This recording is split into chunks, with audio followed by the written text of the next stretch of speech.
Sa i përket formës së niyetit, se shumë prej njerëzve mendojnë se niyeti duhet shqiptohet. Jo, niyeti e ka vendin zemër. Thonë niyeti është diçka e brendshme mes teje dhe Allahut subhanahu wa taala.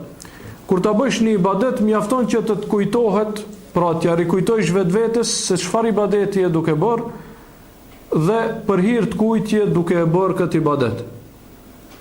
Nëse këtë e bën, inshallahu taala nuk ke problem nëse nuk e shqipton. Dhe ky është suneti i pejgamberit alayhis salam. Nuk është transmetuar prej tij se ka shqiptuar ndonjë niyet.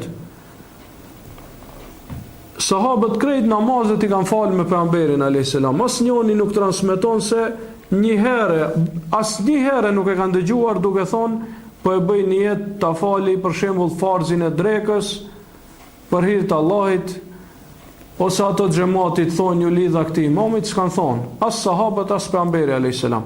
E kanë ditë se mjafton që njeri në zemër ta dije se çka është duke bërë, koncentrohet dhe ta dije se çka është duke bërë.